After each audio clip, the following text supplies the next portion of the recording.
Welcome to the final segment of the Dynamic Leadership Development Plan series. Today we're talking about how to embed development into your culture, not as a form, not as a one-time meeting, but as something that lives in the way that you lead and manage every day. Let's start with the simple idea that's easy to say and hard to live. Leadership is not one size fits all. I recall reading that the highest form of discrimination is treating everyone the same. And it took me some time to think through that, but I get it. And it's very similar to the statement that leadership is not one size fits all. But most systems pretend that it is. Outdated playbooks and rigid roles often push leaders to act the same regardless of context, charging ahead when they should pause, rallying the team when the energy is flat, or forcing structures when autonomy would serve better. This segment offers a clear, flexible tool to help you lead with more intention by recognizing where you are and responding in a way that supports intrinsic motivation, capability, and growth. And I like to use frameworks because they help when it's the most difficult. It's the most difficult when we're on the verge of fight or flight.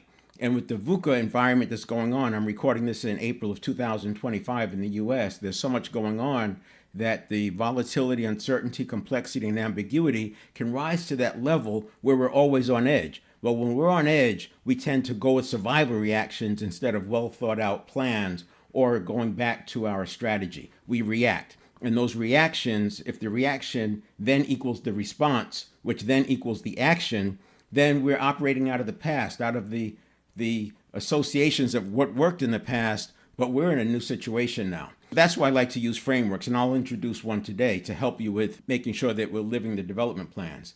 Now, we call it the current situation grid, a 4-box tool built on 2 simple questions. Internally, are we performing or underperforming? Externally, is the environment favorable or challenging?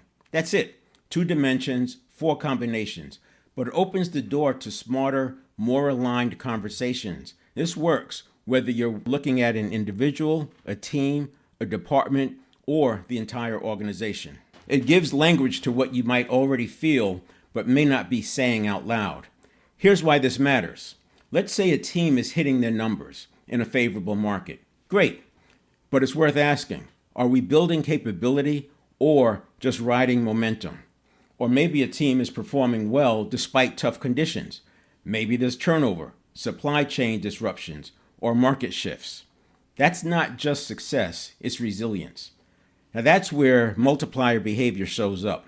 On the flip side, if results are down in an otherwise favorable environment, it's time to dig deeper. Is the issue focus, clarity, execution? And when both performance and conditions are tough, the answer isn't to push harder. The answer is to realign. Maybe that means redefining success for a season, protecting morale, or introducing metrics that foster learning, not burnout. This is essential to maintaining a growth mindset. It's very easy to slip into a fixed mindset when things seem to stop working, things we've relied on. And this is where the survival response can kick in when we least need it. This tool helps you see clearly and choose the next step more intelligently. And here's the key. It's not a scoring system. There are no right boxes. This is a conversation starter, a shared lens. It helps you and your teams acknowledge the internal and external state, to get on the same page, to use a common language, so you can solve the right version of the problem. Remember, the first step of problem solving is clearly define the problem. And as I often like to say, Albert Einstein once said that if he had an hour to solve a problem, he would spend the first 55 minutes talking about and clarifying the problem, and then the last 5 minutes on the solution. Now, that ratio doesn't hold true as the problems get larger and the time allowed is greater, but you get the point. So you define what performance means. It might be revenue, customer experience, project velocity. You define what favorable means. In your world, could be interest rates, demand, hiring climate, regulatory changes. Now that's the point. You own the inputs. And this is why dynamic leadership makes it so easy to live in your organization. And I say one of the reasons why dynamic leadership does not get a lot of press, because you fill in the blanks, not some university or not some think tank. You're filling in the blanks. Now, this is a tool that adapts to your context, not one that dictates behavior, and is designed to scale. It's fractal, meaning the same conversation structure works at the executive level, in a team meeting, or in a one-on-one. Now, you can apply it to strategy, capability, development, employee coaching, or performance feedback. And underneath it all is self-determination theory, which tells us that people are most motivated when they experience autonomy, the ability to influence their work; competence, the sense of growth and mastery; relatedness, a connection to others and shared goals.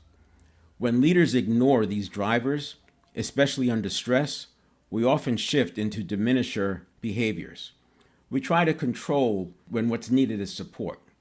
We tighten our grip when what's needed is trust. But when we lean into multiplier behaviors, we create environments where people can grow through challenge, not fear. That's why this grid matters. It helps you hold two truths at once. We need results, and we need people to thrive.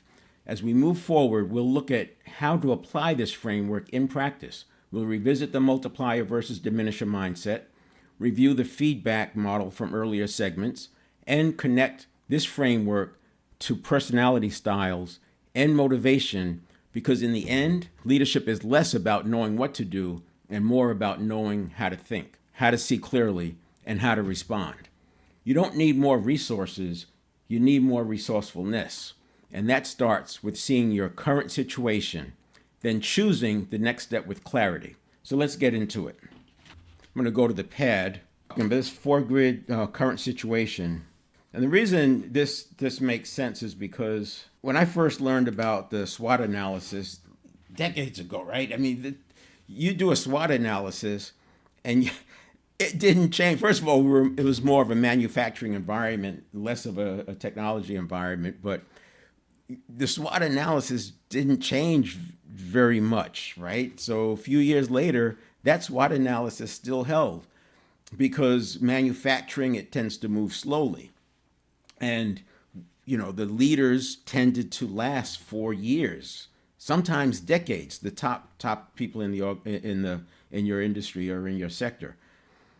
But now with startups and private equity and buying and selling firms and so much going on, the change can happen quickly. Before you even get the strategy working on all legs, that SWOT analysis can be out of date.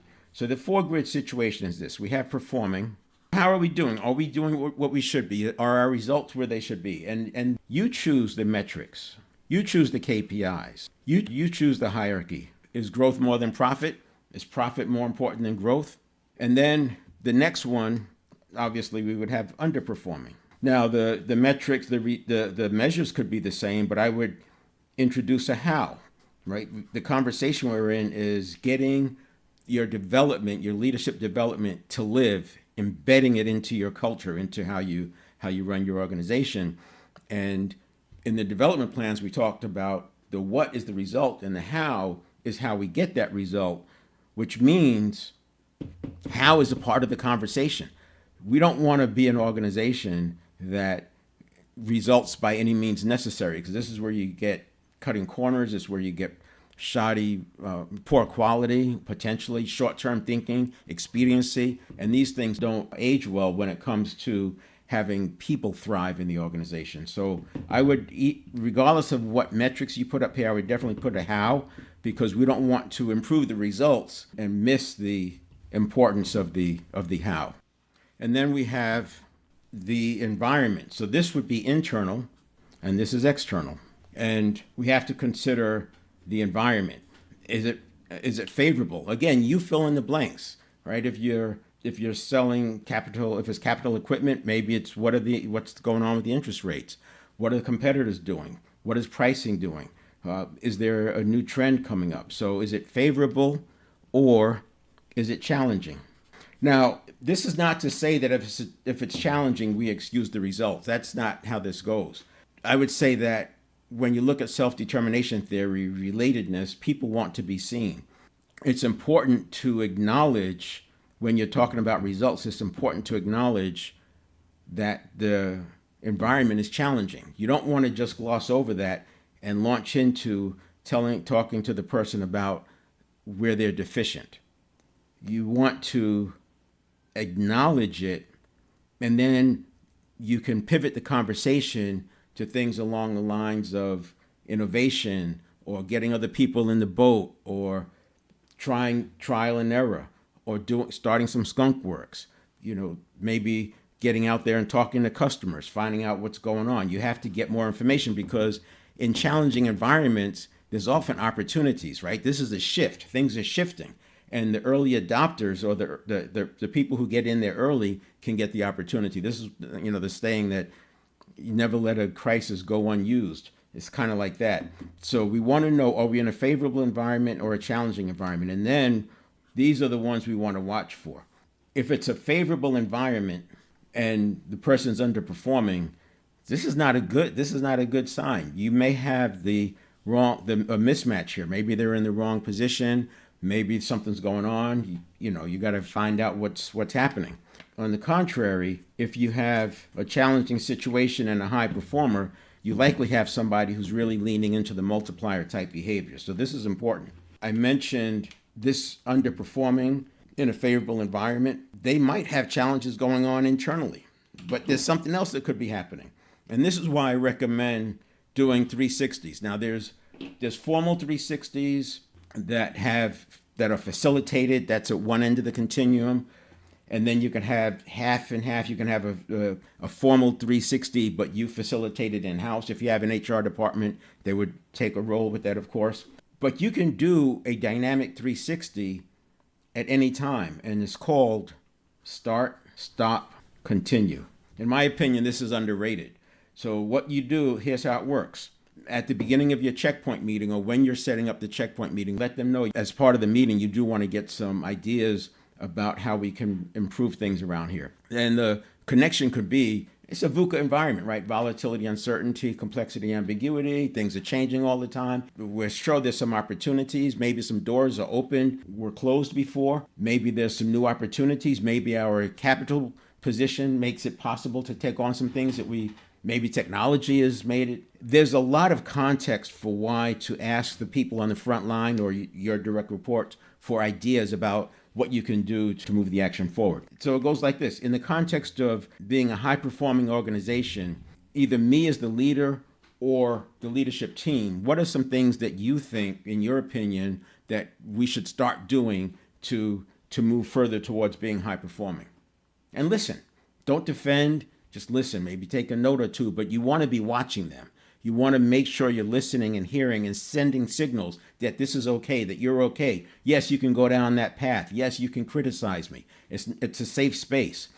The first time, people will be cautious. If you do this 2 or 3 times, by the 3rd or 4th time, they're just telling you. Why? Because one, there's not a lot of negatives that they have. It's 1 or 2 things. Because they see you actually pay attention to and do something about it, they will share it. And then it just gets better and better. The first time it may be uncomfortable for you, it'll be uncomfortable for them. But the main thing is don't judge, don't evaluate what they're saying, don't defend, just listen and encourage more talking. Tell me more about that. Tell me more. Is it this way or is it more that way? Just not judging, not challenging them, but just to get clarity. And then after they've exhausted the start, which is, like I said, is usually only one thing, and you might have to press them. Well, there's got to be something we can do. I mean, maybe throw some suggestions out there based on what you've been hearing. And then the next one is, okay, now I know that sometimes we may be pushing as hard as we can, but there's some things that we're doing that are getting in the way. Maybe some old playbook activities that don't make sense anymore. What are some of the things that me or the leadership team should stop doing? I like doing it just me, but by opening up to the leadership team, it creates a safer space. But you don't want to take yourself off the hot seat. What are some things that we should stop doing that are getting in the way, that are maybe causing some friction or maybe causing some rework, maybe hurting quality? And this is interesting because I've seen organizations layer quality on with checking and testing and checking and testing and correcting instead of going back to the root cause. I talk about, at some point, you want to make sure you're draining the swamp, not just fighting alligators. You want to go upstream and deal with the root causes so you're not always correcting. I've seen organizations that they tear things down and start over again. They're wasting so much resources. They're They're wasting so much time because their quality model is checking versus prevention. And then the last one is more of a positive, right? That's good. Now, what are some of the things that we should continue doing? So I recommend doing a 360 start, stop, continue. The reason that's important is you might find out that for this person who's underperforming, you are creating the unfavorable or the challenging or unfavorable environment.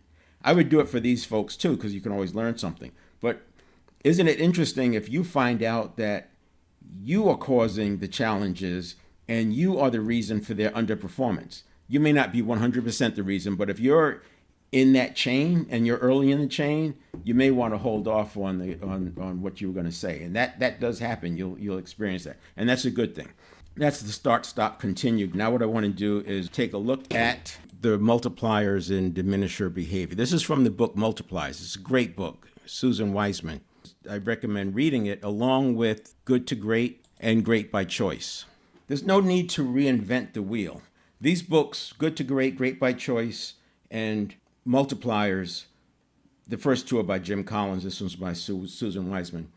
These books went through deep research because they approached it from a scientific method, which means they had to do the amount of research that justified making the profound stake in the ground statements that they did. So there's always going to be another book written. I remember looking at the amount of leadership books that were written in 1 year, and it was astounding.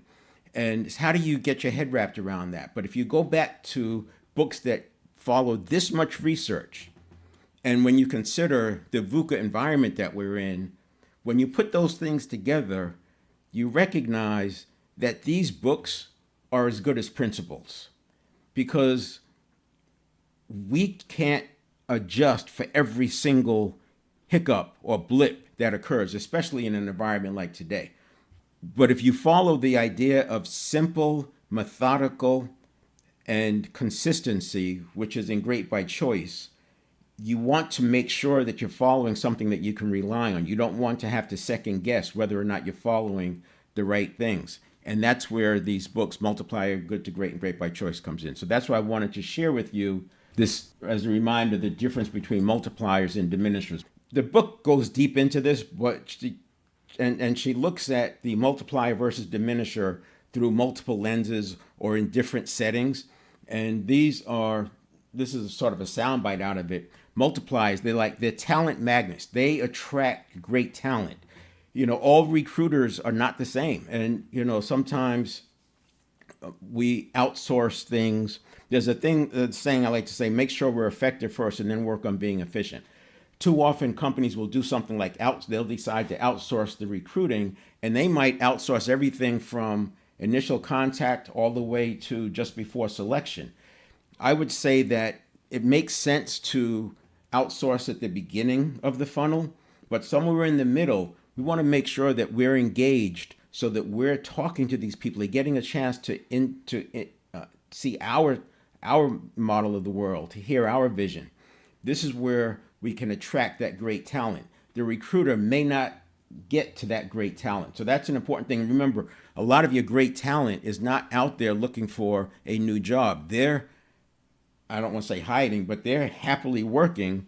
And it's those people who are engaging with people at hotel conferences. I've heard of leaders who intentionally go out and spend time doing things to meet people so that they can do that recruiting. And this is an important step. So I think you can do both. I think you can have the outsourcing for the top of the funnel, but you can also go out and be talking to people to put them in the funnel as well. They're a liberator. They free people up. And this is that freedom of action. When you give a certain amount of freedom of action, people thrive, and the dopamine and the serotonin kicks in because it's supporting the self-determination theory. But what happens, it runs out. The body, our systems become very efficient. And so once that burst goes and it's making the person work harder and give more and give their all, but then it gets boring. And so we have to keep upping, but doing it in a way that keeps them thriving, not in a way that gets them demotivated. It's the same thing with how we speak to them, etc. They're challengers. They challenge people, but do it in a way that is within the person's capabilities. and a debate maker. It's an art to debate, but debate to uncover truth as opposed to debate to figure out who's right or wrong.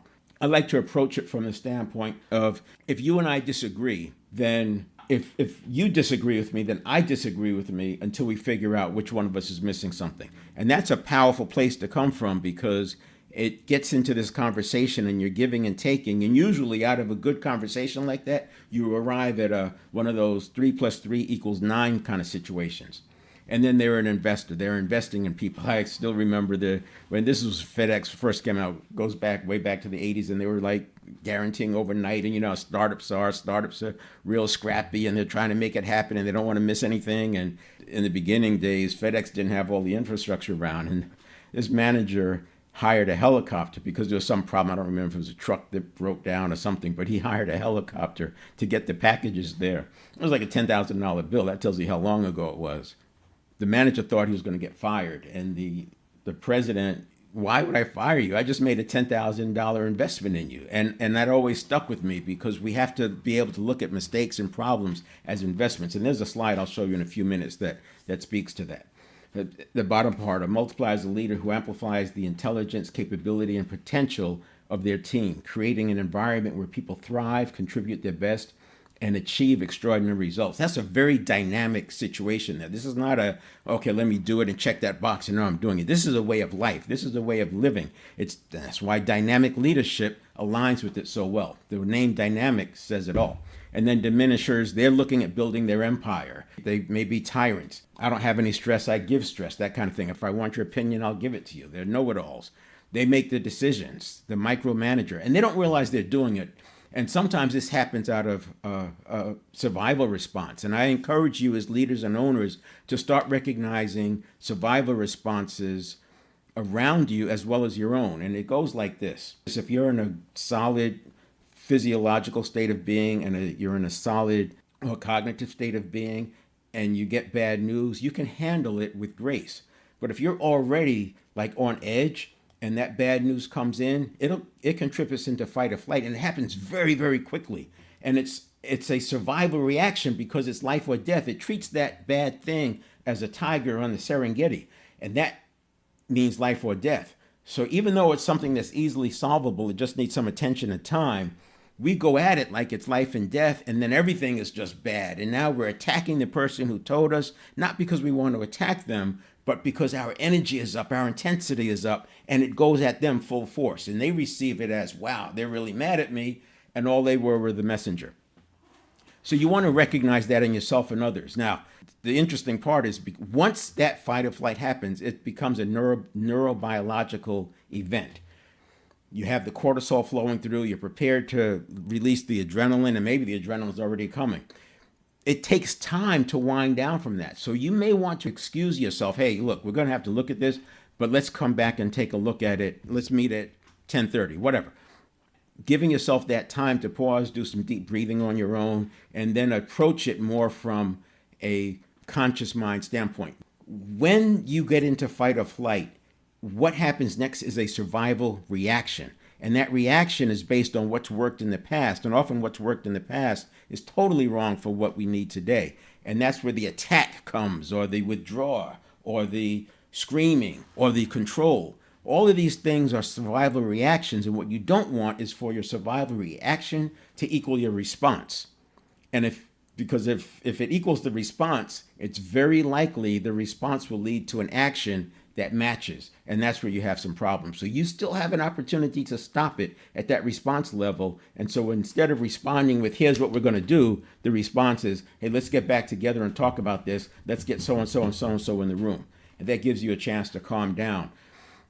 Trying to get your cortisol, it's like putting toothpaste back in the tube, trying to get your cortisol to wind down once it's already released. So I wanted to just show that. And again, I'll read the bottom. A diminisher is a leader who unintentionally stifles the intelligence and capability of their team, limiting contribution and innovation by hoarding control and creating a restrictive environment. So some managers and leaders live in this state all the time because they're always in fight or flight. So hopefully you'll be able to see some of that as you think about leadership and development in your own organization. First thing I want to do is look at remind us when we talked about creating development plans last week, we focused on foundational plans. We didn't deal with gap closing, and gap closing is really all about the assessment. It's not a whole lot you can do. You can pull up assessments online. You can just make an assessment as a leader. We know how to do that. But I want to make the distinction that the foundational plans were the 2-year development plan I talked about, the one you set up in the onboarding meeting and the onboarding process, laying out the leadership processes, the methodologies, etc. But in this case, if we're talking about underperforming or addressing a challenging environment, preparing for crisis or what have you, there might be some gap closing work to do, and that's a different kind of a development plan. But I can't tell you what that's going to be, right? This is something that you do with assessment and analysis and using your experience. If you have an HR department, obviously they're going to play an important role there.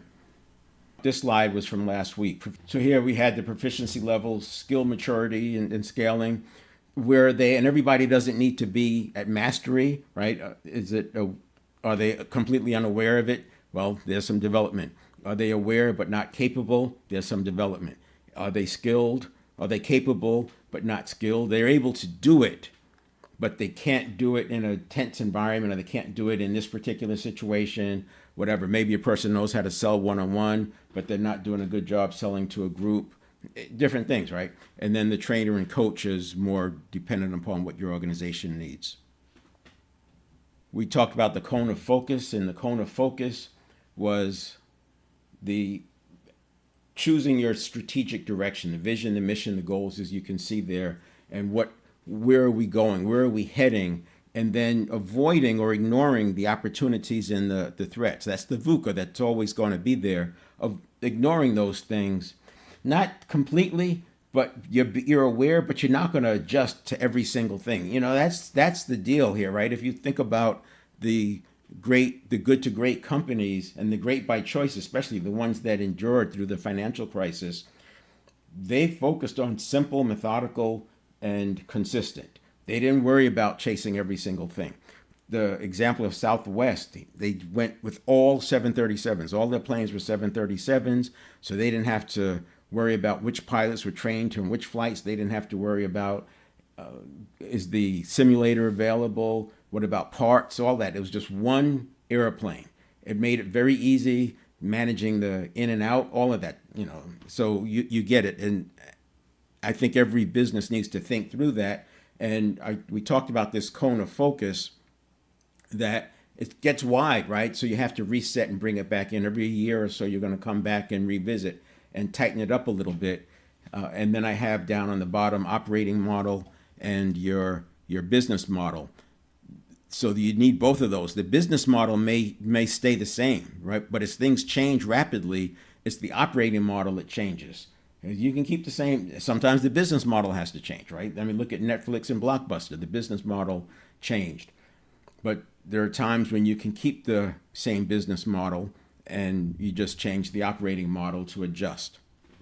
This we talked about before, and this is the problem-solving capability. So everybody comes to the table with the problem-solving capability. The challenge is, under stress, are they actually able to access all of it? And this is where we limit their freedom of action to about 80% of their problem-solving capability. That freedom of action, it gives them the autonomy and the authority and judgment and learning for them to grow and have some experience, and some jazz, right? Some kind of experiencing some of the risk and then the reward that goes with that when you solve it.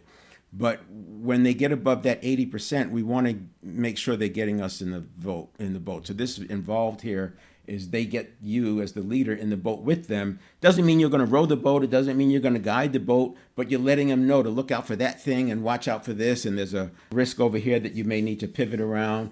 But more importantly, if things do go off the rails, you're already aware. So it's not a shock to you. You're already prepared and you can handle it. And you have some understanding. It's not throwing you potentially into a fight or flight. And this is just the example I was talking about, good to great and great by choice, how the great by choice companies, the companies that didn't make the good to great, there were companies that went up, but they dropped back down into the steady state. There are companies that went up fast and dropped back down into the steady state, right? We saw this happen in the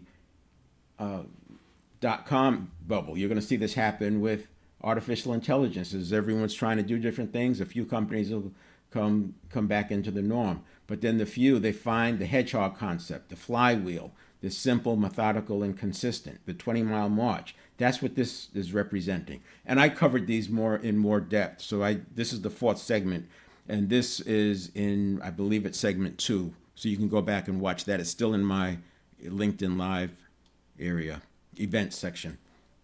And then this is a big one. Not all feedback builds performance. So this is the red, blue, and white language. The blue language is what we're after. It's specific, observable, and action-oriented. And it's not just a cool thing to do. It's not just some best practice.